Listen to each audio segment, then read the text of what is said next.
आप सभी का कोणार्क कोचिंग इंस्टीट्यूट के चैनल पर आपका बहुत बहुत स्वागत करता हूं। और यहां पर मैं आज स्टार्ट करने वाला हूं ब्लड रिलेशन, जिसको हम हिंदी में रक्त संबंध कहते हैं, मतलब खूनी रिश्ता। तो आज हम इस चैप्टर को स्टार्ट करेंगे और इस चैप्टर से रिलेटिव कई लोगों की प्रॉब्लम रहती है। वो कहते हैं कि हम रिश्तों में खो जाते हैं, हमें समझ नहीं आता।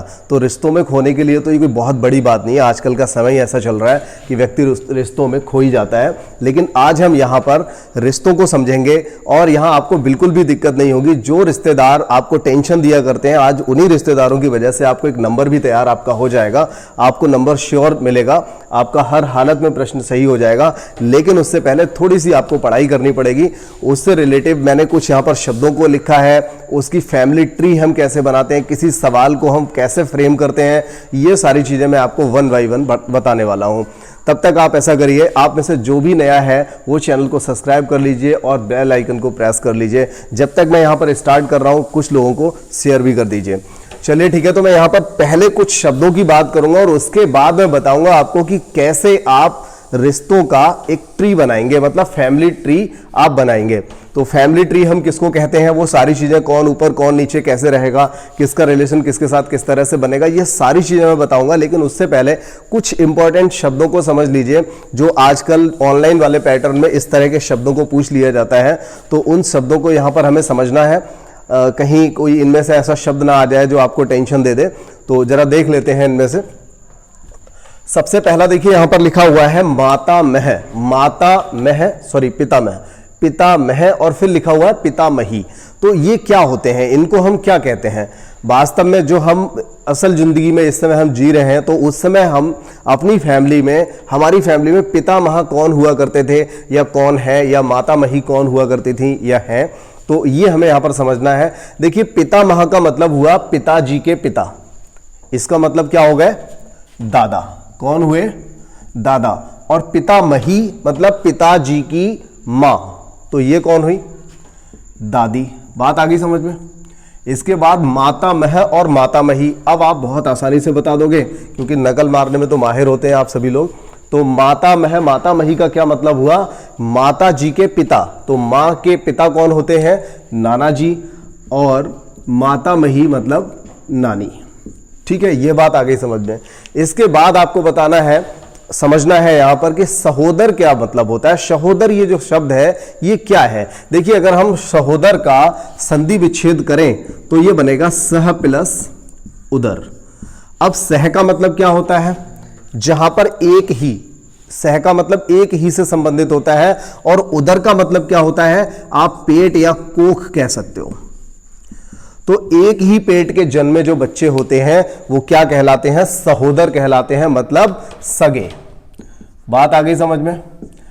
अब आप में से, जब तक मैं बता रहा हूं, आप बहुत जल्दी से ये बता दीजिए कि जो सहोदर शब्द है, इस शब्द में मैंने संधि विच्छेद कर दिया है, तो आप ये बता दीजिए कि इसमें संधि कौन सी है। बहुत जल्दी से कमेंट में बता दीजिए, कमेंट बॉक्स में, कि संधि इसमें कौन सी होगी सहोदर शब्द में। ठीक है, रीजनिंग के साथ साथ एक हिंदी का भी क्वेश्चन आपके लिए।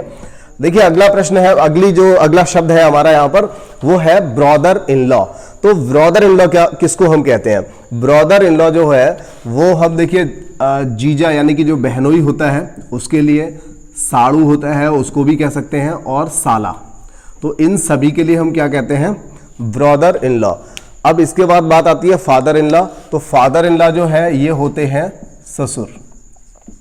ठीक है, और सिस्टर इन लॉ, ये देखिए साली भी हो सकता है, यहां पर ननद भी हो सकता है, और इसके साथ साथ सिस्टर इन लॉ। चलिए ठीक है, हाँ, एक भाभी हो जाएगा। ठीक है, भाभी, ननद और साली, ये सभी क्या कहलाएंगे, सिस्टर इन लॉ। इसके बाद हम बात करते हैं मदर इन लॉ की। तो मदर इन लॉ में कौन आएंगी, सासू मतलब सास। और इसके अलावा अगला एक शब्द आ रहा है, ये शब्द सबसे ज्यादा ऑनलाइन वाले पैटर्न में देखने को मिलता है, मैटरनल अंकल या मैटरनल आंटी, पैटर्नल अंकल या पैटर्नल आंटी। तो ये शब्द क्या होता है, देखिए, मैटरनल बहुत ही सिंपल तरीके से मैं आपको समझा दूंगा। मैटरनल से मतलब है मां के पक्ष वाले, और पैटर्नल का मतलब है फादर के पक्ष वाले। तो मदर के पक्ष वाले जो अंकल होते हैं उनको हम क्या कहते हैं, मामा।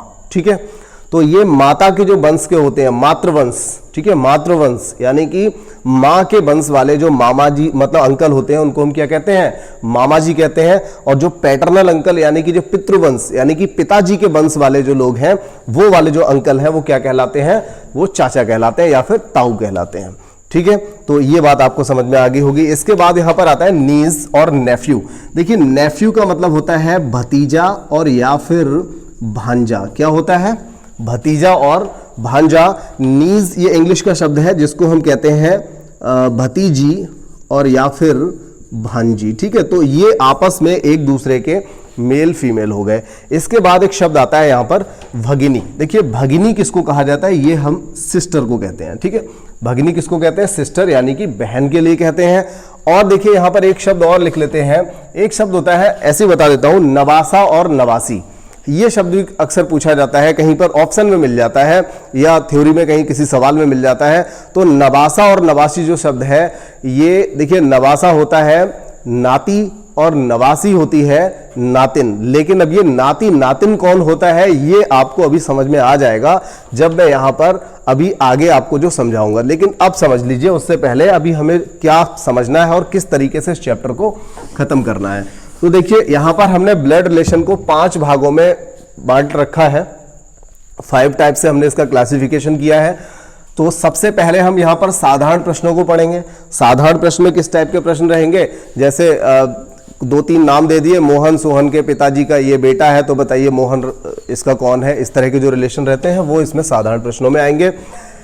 इसके अलावा आपने देखा होगा कि कहा जाता है कि मोहन एक तस्वीर की ओर इशारा करते हुए कहता है कि ये मेरे दादाजी के बड़े भाई के, ये इस तरह से बोला करता है। तो वो सारा मतलब तस्वीर से रिलेटिव जो सवाल आएंगे, फोटो से रिलेटिव जो सवाल आएंगे वो कौन से होंगे, हमारे सेकंड टाइप के होंगे। इसके बाद मैंने कहा कि PQR, ये PQR क्या है, ये मैंने इस तरह से लिख दिया क्योंकि मैं आपको समझा रहा हूं तो आपको समझ में आ जाएगा।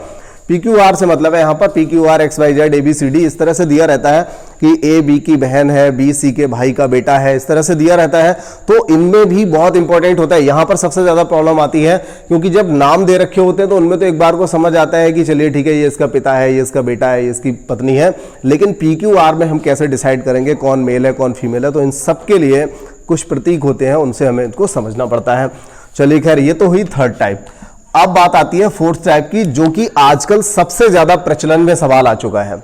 ये जो सवाल है ग्रुप वाला सवाल बनता है यहां से भी, और इसमें से भी एक से अधिक प्रश्नों की पूछने की संभावना रहती है। इसके अंतर्गत भी 3 टाइप के प्रश्न आते हैं। परेशान बिल्कुल मत होना, चैप्टर बहुत अच्छे से समझ में आएगा, बहुत ही मजा आएगा पूरे चैप्टर को करने में। लेकिन यहां पर दिया रहता है कि P+Q का अर्थ है कि P Q का दादा है, या फिर P-Q का अर्थ है कि P Q की बहन है, या फिर $Q का अर्थ है कि P Q की सास है। कुछ इस तरह से रिलेशन दे रखे होते हैं। मतलब जो बीच में चिन्ह लगा हुआ है, इस चिन्ह का अपना एक मतलब होता है जो कि प्रश्न में दिया रहता है। ठीक है, आपको रटना नहीं है, दिया रहता है।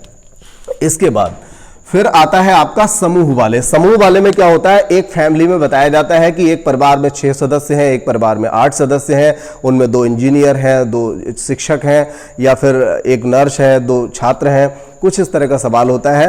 तो उसमें भी आपको बताना पड़ता है, चेक करना पड़ता है कौन किससे विवाहित है, किसका कौन बेटा है। तो इस तरह के सवालों को हम यहाँ पर करेंगे। लेकिन इन सबसे पहले हम इन सवालों को करने का जो पहली क्लास है उसको हम अभी स्टार्ट करते हैं। और अभी हमें पहली क्लास के सवालों से भी पहले हमें यहाँ पर आपको बताना है कि हम रिलेशन को कैसे समझेंगे, कि कौन सा रिलेशन हमसे ऊपर वाली श्रेणी का है, मतलब कौन सा किस जनरेशन का है, हमारी जनरेशन का कौन है, हमसे पिछली वाली जनरेशन का कौन है, हमसे आगे वाली जनरेशन का कौन बच्चा होगा। तो ये चीजें हमें यहाँ पर समझनी है। तो जनरेशन को समझने के लिए यहाँ पर आप मेरे साथ देखिए, थोड़ा सा मैं बताने की कोशिश करता हूं। देखिए, अगर हम यहाँ पर अपनी जनरेशन की बात करें, अपनी पीढ़ी, अपनी जनरेशन की हम यहाँ पर बात कर रहे हैं, तो हम एक तो खुद हो गए यहां पर, और हमारी जनरेशन में रिश्ते में हमारी बराबरी करने वाले, रिश्ते में बराबरी वाले ऐसे और कौन कौन से रिश्ते होते हैं जो रिश्ते में हमारी बराबरी करते हैं। देखिए, एक तो होता है हम उम्र।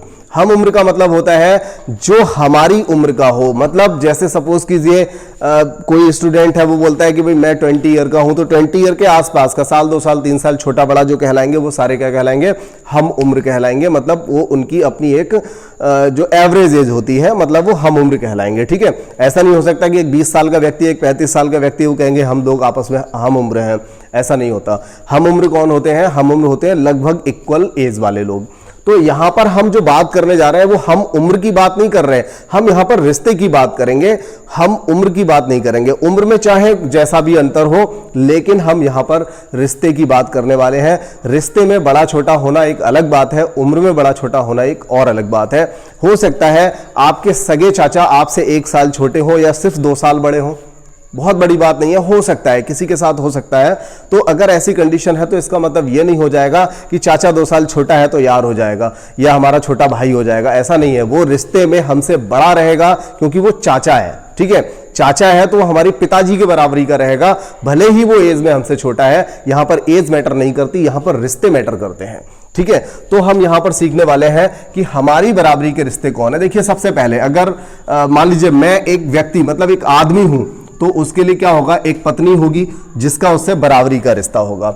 अब देखिए, बराबरी के रिश्ते का मतलब क्या है, मतलब है कि मेरे पिताजी से वो भी पिताजी कहेगी या मेरे पिताजी और उसके पिताजी लगभग इक्वल होंगे। ठीक है, वो हमारे लिए दोनों इक्वल होंगे। मतलब मेरे लिए जैसे उसके पिताजी होंगे, मतलब पत्नी के पिताजी होंगे, वैसे ही पत्नी के लिए मेरे पिताजी होंगे। तो इस तरह से रहता है। इसके अलावा हमारा खुद का भाई, ठीक है, बहन, साला, बहनोई, ठीक है।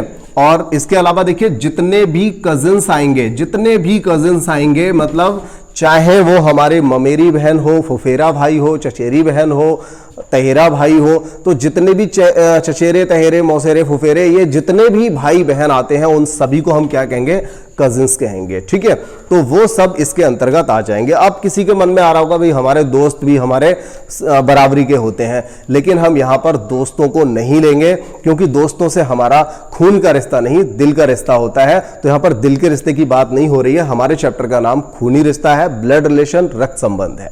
ठीक है, तो हम यहां पर बात करेंगे जो हमारी फैमिली के बंदे होते हैं। देखिए, मैंने कहा बुरा मत मानना इस बात के लिए, मतलब हमारा दोस्तों के साथ जो रिलेशन होता है दिल का रिश्ता होता है, ना कि ब्लड का रिलेशन होता है। तो ब्लड रिलेशन हम यहां पर पढ़ने वाले हैं। यहां पर दोस्तों का कोई नंबर नहीं आने वाला, यहां पर दोस्तों की कोई बात नहीं होगी। ठीक है, तो यहां पर हम जो बात करने वाले हैं वो सिर्फ और सिर्फ हम बात करेंगे अपने परिवार के, अपने रिलेशन के, अपने ब्लड रिलेशन की। ठीक है, तो यहां देखिए, अब मैंने कहा कि अगर मैं खुद एक व्यक्ति हूं, अब मान लीजिए एक कोई महिला है, तो जो महिला है फिर उसका रिलेशन क्या होगा, उसका एक पति होगा। ठीक है, पति होगा, उसकी एक ननद भी होगी और एक ननदोई भी होगा। तो ये जो रिलेशन है ये सब बराबरी के रिश्ते हैं। उसका एक देवर भी होगा, जेठ भी होगा, देवरानी भी होगी, ठीक है, जेठानी भी होगी। मैं लिख देता हूं यहां पर, एक कोई महिला है तो उसके ये सारे रिलेशन होते हैं। अच्छा, और भी रिलेशन एक आध हो सकते हैं जो मुझे अभी समझ नहीं आ रहा है, ध्यान नहीं आ रहा है, लेकिन आप इस चीज को समझ सकते हैं कि मैंने यहां पर क्या लिखने की कोशिश की है। मैंने ऐसे रिश्तों को लिखने की कोशिश की है जो हमारी बराबरी के रिश्ते होते हैं, जिनसे हमारा रिश्ते में बराबरी होती है। ठीक है, तो बात आगे समझ में, क्योंकि इन सभी के पिताजी हमारे लिए भी पिताजी के समान होते हैं। बात समझ में आई नहीं? इनमें से किसी का भी पिताजी, जैसे एक महिला है तो उस महिला के लिए पति, पत्नी, भाई, बहन, जो भी जितने भी कजिन्स वगैरह हैं, उन सबके पिताजी वो भी एक पिताजी के लेवल के होते हैं। ये जरूरी नहीं कि वे मामा जी की बेटी है तो वो हमारे पिताजी कैसे हो जाएंगे। मैंने ये नहीं बोला, पिताजी के समान, यानी उस लेवल के होते हैं। दूसरी जनरेशन के लोग होते हैं, जो हमसे पिछली वाली जनरेशन थी, उस जनरेशन के, उस पीढ़ी के लोग होते हैं। तो यहां पर बात हम पीढ़ी की करेंगे। ठीक है, अच्छा, इसके बाद हम बात कर लेते हैं अपने से ऊपर वाली पीढ़ी। तो ऊपर वाली जो पीढ़ी होगी उसमें सबसे पहले नाम किसका आता है? पिता और माता का नाम आता है। ठीक है, माता पिता या पिता माता, आप कुछ भी लिखिए। तो अगली वाली जो हमसे पीढ़ी रहती है, जो पीढ़ी हमसे पीछे थी, जिनकी वजह से हम होते हैं, तो वो है माता पिता। और माता पिता के साथ साथ और ऐसे कौन कौन लोग होते हैं जो हमारे लिए माता पिता की बराबरी के होते हैं? तो वो सब होते हैं इन लोगों के पिताजी। अब देखिए, कजिन्स हैं तो इनके पिताजी कौन हुए? अंकल, चाहे वो मामा कह लो आप, मामा, फूफा, मौसा, चाचा, ताऊ, ये सब के सब क्या कहलाते हैं? अंकल कहलाते हैं। और उनकी जो वाइफ होगी वो कौन कहलाएंगी?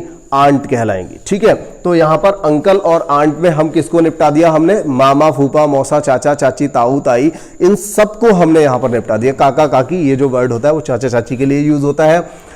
अब देखिए इसके बाद और अभी यहां पर बताइए कौन रिश्ता बचा हुआ है? कोई बताएगा? जो लोग यहां बैठे हुए हैं बताएं।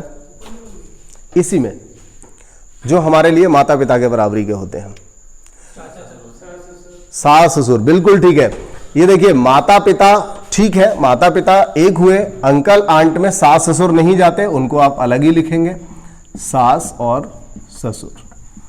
ठीक है, अब ससुर किसी भी तरह का हो, ससुर भी कई तरह के होते हैं ना, कई तरह से, मतलब चचिया ससुर होता है, ताइया ससुर होता है, तो ये जो ससुर होते हैं वो सारे लोग भी इसी में आते हैं, ये सास और ससुर ही कहलाएंगे। अच्छा, इसके बाद हम बात कर लेते हैं उससे और अगली पीढ़ी की। तो देखिए जितना आप अपनी बराबरी की पीढ़ी में देख रहे होंगे कितनी लंबी लाइन लग गई है यहाँ पर, और भी लंबी लाइन लग जाएगी। अभी तो मैंने सारे नाम लिखे भी नहीं है यहाँ पर। ठीक है, सारे नाम यहाँ पर नहीं, देखिए भाभी को हमने नहीं लिखा, भूल गए यहाँ पर, तो भाभी को भी आप लिख सकते हो। ठीक है, तो इस तरह से बहुत सारे नाम आ जाएंगे। तो जितना आप ऊपर बढ़ेंगे उस पीढ़ी में लोग कम होते चले जाएंगे। ठीक है, नीचे बढ़ेंगे तो भी लोग कम होते चले जाएंगे, अपनी पीढ़ी में ही सबसे ज्यादा लोग होते हैं। तो अगर हम और ऊपर की बात करें तो अब देखिए माता पिता के भी जो माता पिता होंगे वो रहेंगे सबसे ऊपर वाली पीढ़ी में। ठीक है, बात आ गई समझ में? तो यहां पर कौन आएंगे? हमारे दादा दादी और हमारे नाना नानी। अच्छा, और ऊपर की अगर बात करें तो हालांकि सवालों में ना के बराबर ही यूज होता है, लेकिन अगर और ऊपर की बात करें तो, अगर और ऊपर की बात करें कौन आएगा? पिता माता वाले। इससे और ऊपर की बात करें तो लग जाते हैं पर दादा, पर दादी, पर नाना, पर नानी। ठीक है, इस तरह के बुआ फूफा तो सब इसी में आ जाएंगे, हमारे पिताजी के बराबरी वाले में अंकल आंट हो गए। ठीक है, नहीं अंकल आंट तो मैंने बता तो दिया था, बुआ फूफा, मौसा मौसी, चाचा ताऊ, ये सब लोग इसी में आ जाएंगे, कोई दिक्कत ही नहीं है, लिखने वाली क्या बात है। चलिए इसके बाद देखिए हमसे नीचे वाली जो पीढ़ी रहेगी, जो हमारे बाद पैदा होगी वो पीढ़ी, तो उस पीढ़ी को हम सबसे पहले हम किसका नाम देंगे? देखिए हमारी हमसे जो पीढ़ी होगी, मतलब अभी क्या था, सबसे ऊपर ये हो गए, उनके बच्चे ये हुए, इनके बच्चे ये हुए, और इन लोगों के बच्चे हम लोग हुए, और हमसे नीचे रहेंगे हमारे अपने बच्चे, यानी कि पुत्र और पुत्री। ठीक है, साथ ही साथ यहां पर आप अब देखिए, आप ऐसे लोगों को रखिए जो आपके बच्चों के समान हो। तो आपके बच्चों के समान कौन होगा? भतीजा, भतीजी, भांजा और भांजी। ये बात आ गई समझ में? अच्छा, कोई और भी होगा जो हमारे बच्चे के समान होगा?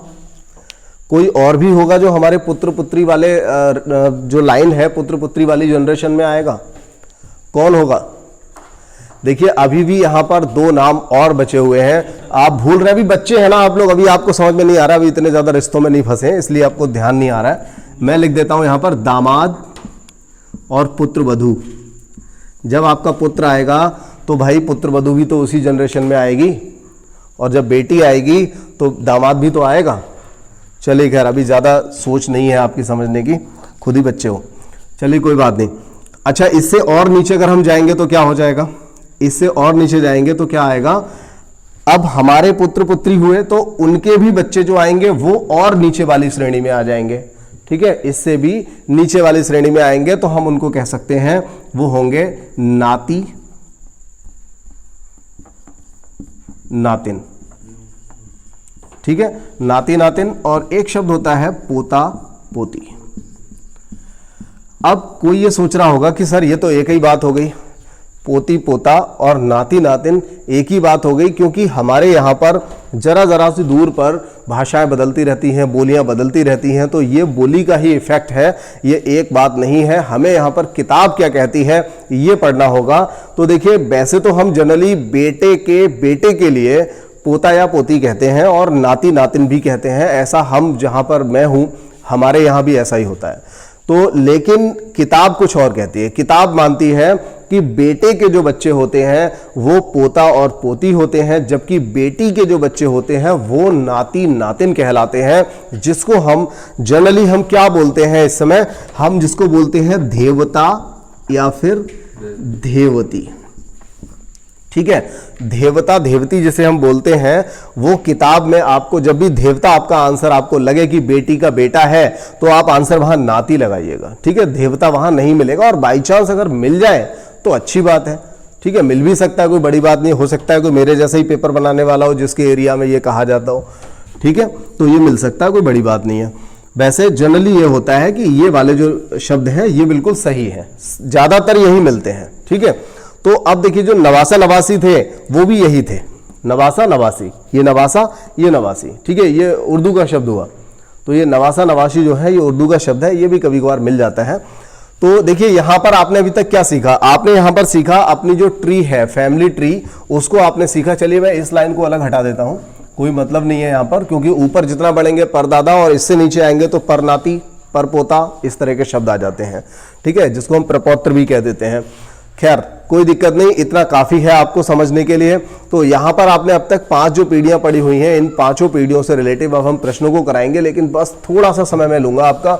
इसको लिखने का मतलब क्या हुआ, अभी मैं इसको मिटाने वाला हूं, तो सबसे पहले यह बताना जरूरी है कि हमने आखिर इसको लिखा क्यों। तो देखिए हमने इसको क्यों लिखा है ये समझ लेते हैं। जैसे कहीं पर सवाल आएगा मोहन के पिता, तो हम स्टार्ट करेंगे मोहन से। किससे स्टार्ट करेंगे, मोहन से। अब आया मोहन के पिता, तो भाई पिताजी कहां होंगे, ऊपर वाली श्रेणी में, ऊपर वाली पीढ़ी पर। बस यही हमें समझना है कि जैसे ही हम मोहन के पिता की बात करेंगे हम इनकी बात कर रहे हैं, और पिताजी के भाई इसका मतलब बराबर में होंगे।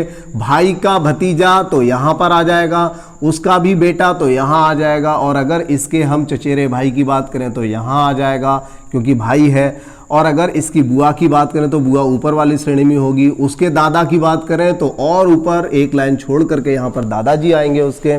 ठीक है, अगर उनकी पुत्री की बात करेंगे तो यहां आएगी, उसके भाई की बात करेंगे यहां आएगी, उसकी भाभी की बात करेंगे यहां आएगी, भाभी के पति की बात करेंगे तो यहां पर आ जाएगा। ठीक है, ये बात समझ में आ गई कि हम यहां पर ये जो हमने बनाया था इसी के अकॉर्डिंग हमें चलना है अपने सभी रिश्तों के लिए। ठीक है, जो भी रिश्ते हैं उनमें इस तरह से हमें चलना होगा। चलिए ठीक है, तो मैं अभी इसको इरेज करके बहुत अच्छे से कुछ प्रश्नों को यहां पर ले लेता हूं।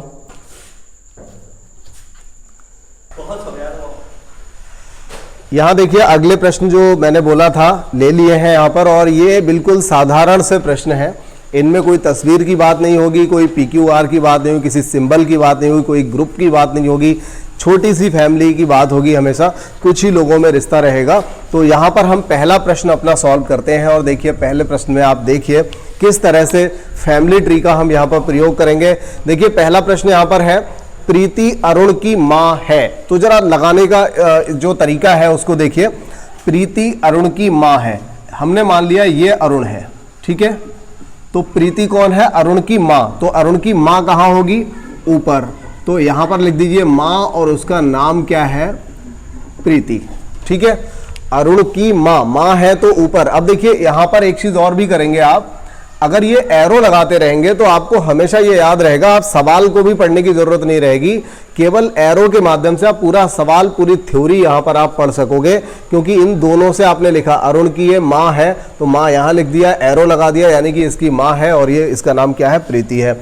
राहुल प्रीति का भाई है। अब देखिए प्रीति का भाई है तो भाई कहां होगा, बराबर में होगा, हमने इसको लिख दिया ब्रदर। ठीक है, यहां हमने बी लिख दिया है, इसका ये भाई हो गया। नीता सीमा की माँ है। अब देखिए यहां पर नीता और सीमा की बात हो रही है कि नीता सीमा की माँ है। नीता सीमा में से आपको कोई नजर आ रहा है, आपकी ट्री में कोई नजर नहीं आ रहा है, तो अभी इस बात को हम यहीं पे छोड़ देते हैं।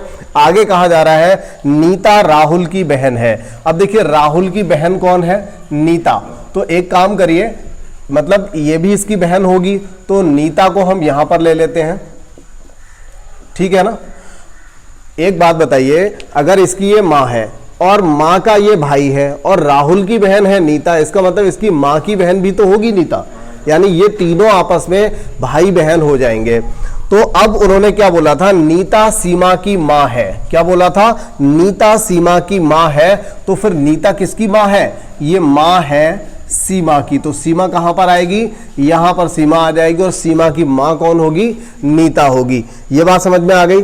तो अब तक हमने देखिए क्या किया, यहां पर सबसे पहले देखिए सारे एरो लगे हुए हैं और एरो के अकॉर्डिंग आपको बताना है कि सवाल में हमने क्या लिखा है। अरुण की मां प्रीति है, प्रीति का भाई राहुल है और राहुल प्रीति इन दोनों की बहन नीता है और नीता सीमा की मां है। तो सारा का सारा सवाल जो है वो आपको यहां पर नजर आ रहा है और यहां से आप अपना जवाब दे सकते हो। क्या पूछा गया है, अरुण सीमा का कौन है। तो देखिए जो अरुण है ये सीमा का कौन है। अब देखिए इन दोनों की मां आपस में बहनें हैं, इसका मतलब ये दोनों कैसे भाई बहन हुए, ये दोनों जो है वो मौसेरे भाई बहन हुए। कैसे भाई बहन हुए, मौसेरे। तो पूछा है कि अरुण सीमा का कौन है, तो हम कह सकते हैं सीमा का ये जो है कैसा भाई है, ये मौसेरा भाई है। ठीक है, और देखिए मौसेरा भाई कहां आता है, बराबर वाली लाइन में आता है। तो देखिए ये बराबर वाली लाइन में आ गया।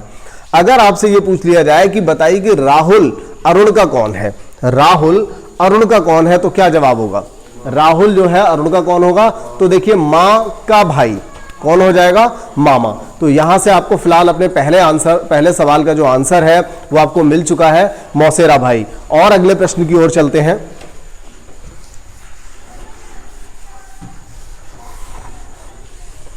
देखिए दूसरा प्रश्न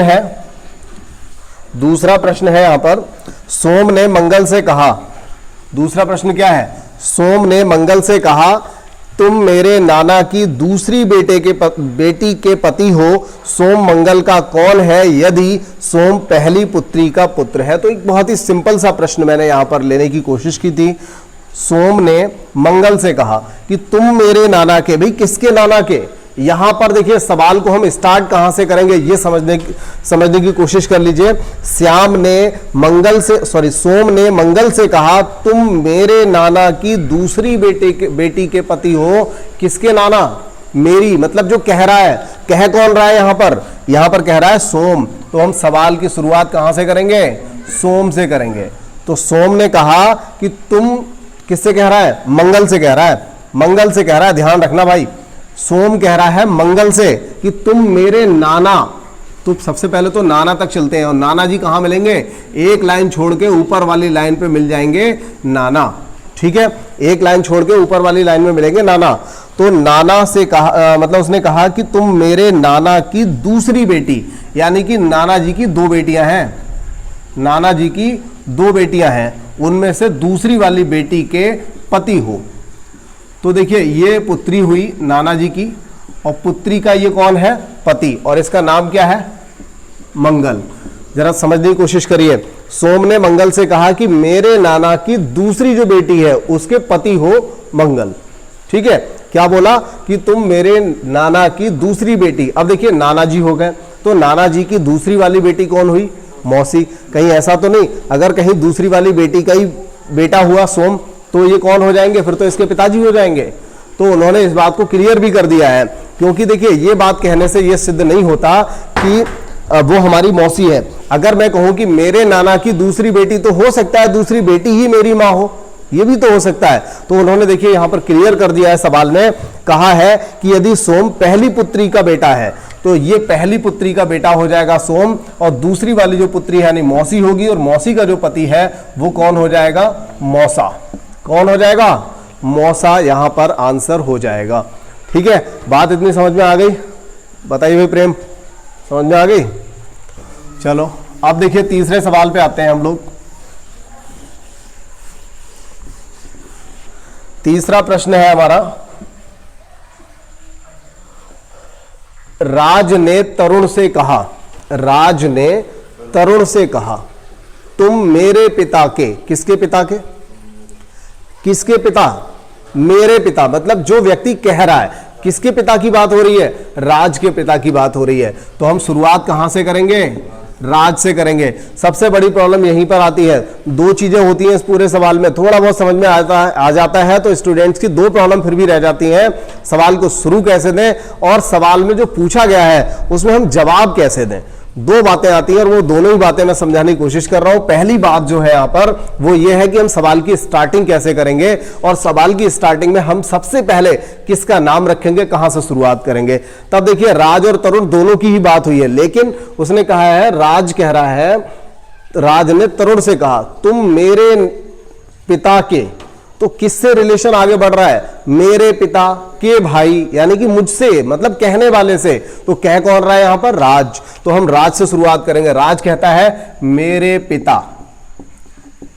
के भाई। अब भाई कहां होंगे उनके, बराबर में। भाई ये मेरे पिता हो गए, पिताजी के भाई बराबर में होंगे, पिता के पिता,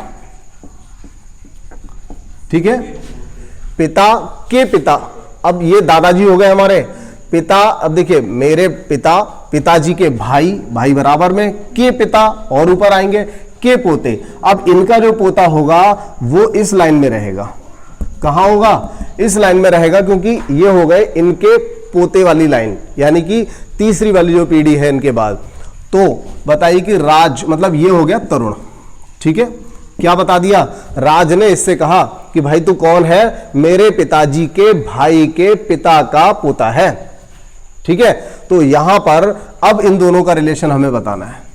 तो ये कह रहा है, तो बताइए कि राज तरुण से किस प्रकार संबंधित है। अब देखिए ये सवाल बहुत अच्छा सवाल बन सकता है, राज तरुण से मतलब तरुण का। अब देखिए यहां पर एक बात ये कि हम जवाब कैसे दें, तो जवाब आपको यहां पर कैसे देना है, तरुण से जब पूछा है, तरुण से, तो आप बोलोगे तरुण का कौन है, से की जगह आप क्या लिखोगे, का। से को रिप्लेस करना है का से, ठीक है। अगर पूछा है कि राज तरुण से किस प्रकार संबंधित है, तो इसका मतलब हुआ राज तरुण का कौन है, मतलब जो से लिखा हुआ है ना, इस से की जगह पे आप का मानोगे। ये सवाल तो सही है, सवाल में कोई गलती नहीं है, लेकिन सवाल में जब भी से दिया जाएगा तो वहां का या की मानोगे, क्योंकि उसने कहा है राज तरुण से किस प्रकार संबंधित है, मतलब तरुण का कौन है, ये आपको बताना पड़ेगा यहां पर। अब देखिए एक बात यहां पर ये आती है कि ये तो हुए हमारे पिताजी, मतलब जो राज है, राज के पिताजी ये हुए, पिताजी के भाई चाचा जी या ताऊ जी जो भी हुए वो यहां पर आ गए, चाचा जी। अब चाचा जी के पिता यानी दादाजी, तो इन दोनों के ही पिता होंगे, राज के भी दादाजी होंगे। अब इनका एक पोता है तरुण।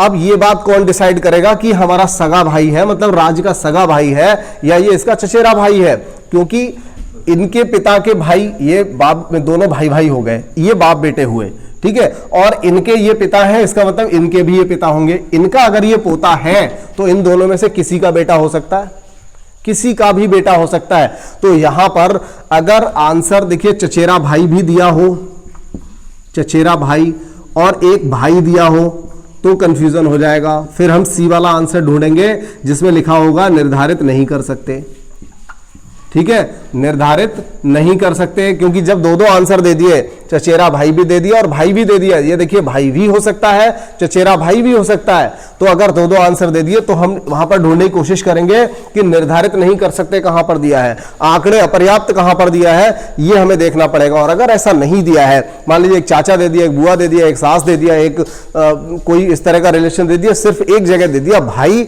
और या फिर दे दिया चचेरा भाई, मान लीजिए उसने केवल चचेरा भाई एक ऑप्शन दिया होता है, इसके अलावा सारे ऐसे ऑप्शन होते जैसे चाचा हो गया, ताऊ हो गया, फूफा हो गया या पोता हो गया, तो ऐसे अगर दिए होते तो हमारा आंसर ये सही हो जाता। और अगर केवल भाई दिया होता, बाकी के आंसर सब ऐसे दिए होते जो किसी कीमत पे फिट नहीं बैठ रहे, तो हमारा आंसर भाई हो जाता, ठीक है। तो ये बात आपको समझ में आ गई। और अगले सवाल की ओर बढ़ते हैं। यहां पर हमारा देखिए चौथा प्रश्न है जिसको हम करने वाले हैं। सीमा मुकेश की ओर इशारा करते हुए कहती है कि यह मेरे पिता का इकलौता ग्रैंड चाइल्ड है। अच्छा सवाल है, देख लीजिए। सीमा मुकेश की ओर इशारा करती है और कहती है कि यह मेरे पिता का, किसके पिता का, सीमा के पिता का। तो हम शुरुआत कहां से करेंगे, सीमा से शुरुआत करेंगे। सीमा कहती है मेरे पिता का इकलौता ग्रैंड चाइल्ड। अब पिताजी का इकलौता ग्रैंड चाइल्ड है, ग्रैंड चाइल्ड। अगर इनका इकलौता ग्रैंड चाइल्ड है तो बताइए कि सीमा का मुकेश से, यानी ये कौन है, मुकेश, तो बताइए सीमा का मुकेश से, यानी मुकेश की, से की जगह क्या लगाएंगे, का या की लगाएंगे तो ये मुकेश की कौन हुई, बताइए जरा, मुकेश की कौन होगी ये, मुकेश की ये कौन हो जाएगी, बिल्कुल नहीं, मां कैसे हो जाएगी। देखिए ऐसा है, यहां पर आंसर आपका क्या रहेगा मैं आपको समझा दूं। ये सीमा है, ये सीमा के पिता हैं, ठीक है, ये सीमा है और ये सीमा के पिता हैं, पिताजी का ये ग्रैंड चाइल्ड। तो ग्रैंड चाइल्ड का मतलब, अभी बहुत देर पहले जब मैं सवाल यहां लिख रहा था तो तुम लोग कह रहे थे कि ये इसका भतीजा होगा, भतीजा होगा या पोता होगा, मतलब इसका ये पोता होगा, ऐसा बोल रहे थे ना। ग्रैंड चाइल्ड का मतलब सिर्फ पोता नहीं, पोती भी हो सकती है। ग्रैंड चाइल्ड है, मेल फीमेल अभी उसने क्लियर नहीं कर दिया, हालांकि इस बात से कोई फर्क नहीं पड़ता, कोई फर्क नहीं पड़ रहा है यहां पर, क्योंकि रिलेशन तो सीमा के लिए पूछा है। अब एक बात मुझे बता दो, चलो ठीक है, ये बेटा बेटी कुछ भी होगा, हमें इससे कोई मतलब नहीं है, जो भी होगा, लेकिन ये इसका कौन है। तो अब बड़ी बात ये आती है, अगर सीमा इकलौती बेटी हुई तो ये सीमा का बेटा होगा या बेटी होगी, तो सीमा इसकी मां हो जाएगी। लेकिन अगर सीमा अकेली बेटी नहीं हुई, सीमा का कोई और भाई हुआ और बहन हुई, तो उसके बच्चे भी तो हो सकते हैं, ये उसके बच्चे भी हो सकते हैं। तो यहां पर आंसर आपको सही से देना पड़ेगा। अगर आंसर दे दिया जाए, सपोज करिए, देखिए मैं आपको बता रहा हूं, एक आंसर दे दिया पिता, एक आंसर दे दिया भतीजा, एक आंसर दे दिया चाची, दूसरा आंसर यहां पर दे दिया, मान लीजिए दूसरा आंसर यहां पर देखिए दे दिया, एक आंसर दे दिया आपके लिए मां। अब देखिए अगर ऐसे आंसर दिए होते तो हम यहां पर डिसाइड कर सकते थे। कैसे डिसाइड करते, यहां पर हम डिसाइड कर सकते थे, क्योंकि देखिए इसमें जो रिलेशन बनने वाला है, सीमा मान लीजिए इकलौती हो या ना हो, तो पिता तो नहीं हो सकती, ना भतीजा, और चाची तो बन नहीं सकती किसी कीमत पे, तो चाची भी नहीं, तो फिर आंसर क्या रह जाता, मां। और अगर मां आंसर ना दिया होता, यहां पर मौसी दिया होता, ठीक है, अगर ये मौसी दिया होता तो भी आंसर सही हो जाता, और अगर बुआ दिया होता तो भी सही हो जाता, ठीक है। तो आप लिख लीजिए यहां पर मां, बुआ और मौसी, ये कोई भी आंसर हो सकते थे। बात समझ में आ गई, ठीक है। तो ये आंसर पे डिपेंड करेगा। चलिए कोई बात नहीं, मैं फिलहाल आपको अगली जो क्लास रहेगी उस क्लास से मैं आपको ऑप्शंस भी दूंगा यहां पर, क्योंकि यहां थोड़ा सा ऑप्शन का भी मुझे लग रहा है देना बहुत जरूरी था ऑप्शंस के लिए। चलिए ठीक है, क्योंकि ऑप्शन कुछ इस तरह से दिए जाते हैं, सवाल में कंफ्यूजन रहता है, लेकिन ऑप्शन देख करके हम उसको बिल्कुल सही बता देते हैं। तो ये चीज यहां पर देखने को मिल रही है, इसलिए मैं अगली जो क्लास रहेगी वहां से इसके ऑप्शंस देना स्टार्ट करूंगा। चलिए ठीक है, तो ये बात आपको समझ में आ गई। अब इस पूरी क्लास का सबसे बेहतरीन सवाल आ गया, पांचवा वाला प्रश्न, जिसमें बार बार मामा मामा आ रहा है। देखिए एक सवाल है, बहुत ही प्यारा सवाल है ये। जब मैं 6 या 7th स्टैंडर्ड में था तब उस समय मेरे फादर मुझसे हमेशा इस सवाल को पूछा करते थे। हालांकि यह सवाल 2013 यूपीपी में आया, वहां पर इतनी बार मामा नहीं था, लेकिन मैंने यहां पर जो सवाल लिखा है वो आज से कई साल पहले जो मेरे फादर पूछते थे, बिल्कुल वही सवाल मैंने यहां पर लिखा हुआ है। एक औरत से एक पुरुष के बारे में एक अन्य औरत पूछती है, एक दूसरी महिला पूछती है। एक औरत से एक पुरुष के बारे में एक अन्य महिला पूछती है और कहती है कि बताइए ये कौन है। तो पहली वाली औरत क्या बताती है, वो कहती है भाई इसका जो मामा है, किसका, इस पुरुष का, इसका जो मामा है मेरे मामा से मामा मामा कहता है, ठीक है। तो बताइए कि पुरुष और औरत में क्या संबंध है। तो यहां पर संबंध तो बहुत अच्छा है, काफी पवित्र रिश्ता है, माँ और बेटे का रिश्ता यहां से निकल करके आएगा। मैं आपको पहले ही बता दूं, जिन लोगों ने निकाल लिया है अच्छी बात है, मैं सवाल को बता देता हूं कैसे। पहले तो आप ऐसे ही सोचिए जरा इसको, इसने क्या बोला कि इसका मामा मेरे मामा से मामा कहता है। भाई मेरे मामा से मामा कौन कहेगा, मेरे मामा से मेरा भाई या बहन ही तो मामा कहेगा। मेरे मामा से कौन मामा कहेगा, मेरे मामा से वही तो मामा कहेगा जो मेरा भाई या बहन होगा। तो इसका मतलब इसका जो मामा है वो मेरा भाई होगा, सीधा सा आंसर है। पुत्र और मां का संबंध था इन दोनों में। बात समझ में आ गई। एक बार दोबारा बता देता हूं जिस लैंग्वेज में मैंने अभी आपको बोला था। मैंने कहा देखिए इसने क्या बोला, इसका मामा मेरे मामा से मामा मामा कहता है। तो किसी का भी मामा सही, वो मेरे मामा से मामा क्यों कहेगा, मेरे मामा से मामा सिर्फ तब कहेगा वो मेरा भाई या बहन होगा, ठीक है। तो भाई या बहन में से ही तो कोई कहेगा भाई मेरे मामा से मामा कह रहा है, इसका मतलब वो मेरा भाई बहन हो जाएगा, और कोई थोड़ी कह देगा। तो इसका मतलब यह हुआ कि इसका जो मामा है वो इस औरत का भाई होगा। तो और अब बताइए, उसका मामा उस औरत का भाई है, इसका मतलब वो कौन हो गए, माँ बेटे हुए।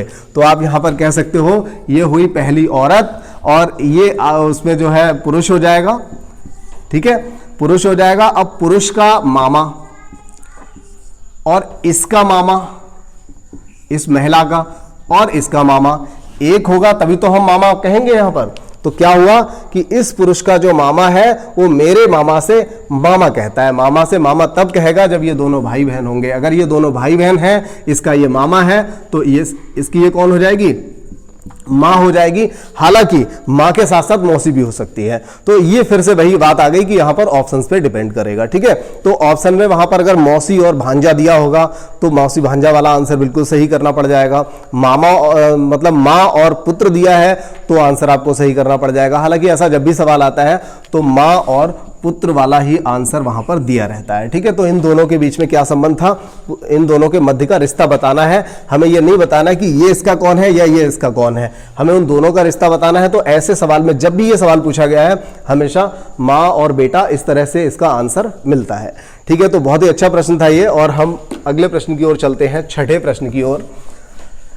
देखिए थोड़ा सा सोचना पड़ता है, हालांकि सवाल टफ नहीं था लेकिन वो बार बार मामा जो है वो घुमा रहे थे, एक शब्द बार बार कंफ्यूज कर रहा था। देखिए अगला हमारा सिंपल सा सवाल है यहां पर, रिजू रिबू का परिचय अपने पिता की पत्नी के एकमात्र भाई के पुत्र के रूप में कराता है। पढ़ने में तो काफी अजीब लगता है लेकिन रिलेशन बनाना शुरू कर दीजिए। रिजू जो है वो रिबू का परिचय कराता है अपने पिता, परिचय कौन करा रहा है, रिजू। किसका करा रहा है, रिबू का। किसके रूप में, अपने पिता की पत्नी। तो शुरुआत करते हैं कहां से, रिजू से, ठीक है। रिजू से हमने शुरुआत की, चलिए बहुत ज्यादा ही बड़ा हो गया, ऐसा लिख लेते हैं रिजू। तो देखिए रिजू ने क्या कहा, अपने पिता, मतलब रिजू बताता है कि मेरे पिता की पत्नी, मेरे पिता की पत्नी के एकमात्र भाई। अब इनका कोई एकमात्र भाई है तो इनका अगर इकलौता भाई है तो बराबर में तो रहेगा ही, दो होंगे तब भी रहेगा। मेरे पिता की पत्नी का भाई, ठीक है। इकलौते भाई किधर गया, पत्नी के एकमात्र भाई के पुत्र के रूप में कराता है। भाई का पुत्र कौन है, इसका नाम है, यहीं पे लिख देता हूं वरना सोचोगे और नीचे वाली पीढ़ी में है, रिबू। क्या नाम है, रिबू। तो देखिए रिजू का रिबू से क्या संबंध था कि रिजू के पिता की पत्नी यानी माताजी, माताजी का भाई मामा जी, मामा जी का बेटा ममेरा भाई। कौन हो गया ये, ममेरा भाई। और ये इसका कौन हो जाएगा, फुफेरा भाई, ठीक है। अगर इसका ये ममेरा भाई है तो ये इसका फुफेरा भाई हो जाएगा। तो आंसर यहां पर क्या पूछा है, रिबू रिजू से किस प्रकार संबंधित है। तो रिबू रिजू से, रिजू से यानी कि इसका रिलेशन पूछा हुआ है, तो ये कौन हो जाएगा, ममेरा भाई, ठीक है। आंसर निकल आया। अब देखिए हम यहां पर 7वें प्रश्न की ओर चलते हैं। क्या दिया है, मेरे पिता की बहन के पिता के पुत्र की पुत्री का मुझसे क्या रिश्ता होगा। तो ये बार बार जो दिया रहता है ना, इसमें कंफ्यूजन सा हो जाता है, लेकिन ऐसा कुछ भी नहीं है। देखिए मैं, ये रहा मैं, थोड़ी जगह कर लेता हूं। ये देखो शुरुआत हुई मैं से, मेरे पिता की बहन। अब देखिए मेरे पिताजी कहां आए, यहां पर, उनकी बहन कहां होगी, बराबर में। मेरे पिता की बहन के पिता, ये हो गए, के पिता के पुत्र की पुत्री। पिता के पुत्र हो सकता है वो मेरे पिता ही हो, ठीक है ना भाई। मेरे पिता की बहन यानी ये दोनों आपस में भाई बहन हुए। अब यानी ये बुआ जी हुई, तो जो बुआ का पिता है वो मेरे पिता का भी तो पिता होगा। तो उन्होंने क्या बोला है, बहन के पिता यानी इनके पुत्र की पुत्री, इनके पुत्र की पुत्री। अब इनकी जो पुत्री है वो यहां पर आ जाएगी, ठीक है। तो देखिए क्या हुआ यहां पर, मेरे पिता की बहन, मैं यहां पर हुआ, मेरे पिता यहां हुए, पिताजी की बहन बुआ हुई, बुआ का पिता, बुआ के पिता ये दादा हुए, और दादा का पुत्र, दादा का पुत्र कौन हुआ, वो चाचा भी हो सकते हैं, और हमारे पिता भी हो सकते हैं। ठीक है, तो मान लीजिए पहले हम पिता मान लेते हैं कि हमारे पिता है, की पुत्री का मुझसे क्या रिश्ता है, तो ये मेरी कौन हो जाएगी, बहन।